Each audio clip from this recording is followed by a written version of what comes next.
this book made me perhaps more empathetic to someone who, you know, is maybe a criminal or someone who's rude or someone who's done horrible things or, you know, bad things. It's made me think about, what got them to that point? Yeah. Like, rather than just thinking you've done something bad, actually, why did you do that? Why did you get to that point? What struggles have you personally experienced? It's it's very. But I think that's the natural. I think that's a good thought process. Yeah. Do you know what I mean? Because you're not just like, there's more than, you can't just judge, you know, regardless, people do horrendous things, we know, but there's a reason, you know? So it's not making excuses for people, it's just understanding that there's a reason and that's a fact.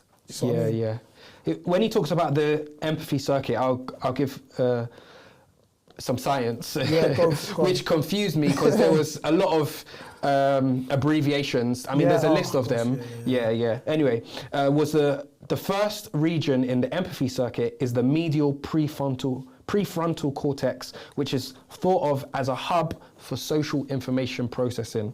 So he talks about the prefrontal, can't even say it properly, prefrontal cortex a lot in the books, and how that plays a part in how empathetic we are, whether we've got that empathy erosion or not.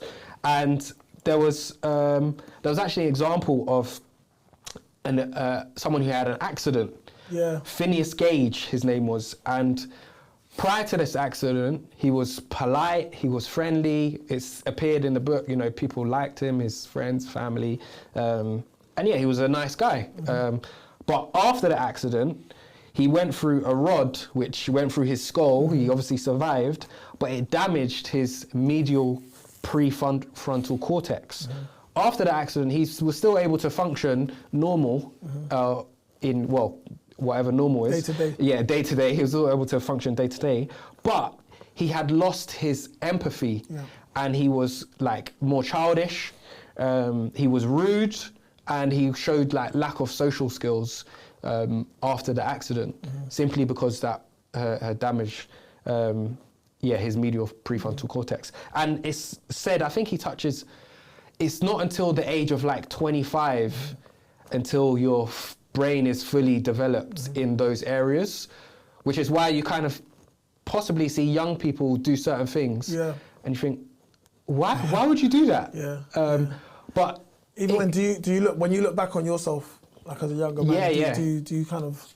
Absolutely, you look back on your younger self and think like, I think most people look back on their younger self and think, well, now you wouldn't do that.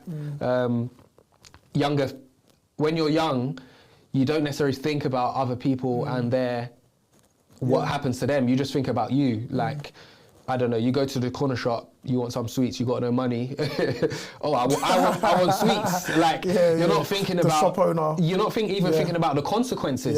And you're definitely not thinking about the shop owner that's trying to feed his family and whatnot. Exactly. So, definitely that was interesting to put like a number on it. Is like 25 is the number that your brain kind of fully develops. That, It must vary from people to people, but I think that's the average maybe. Yeah.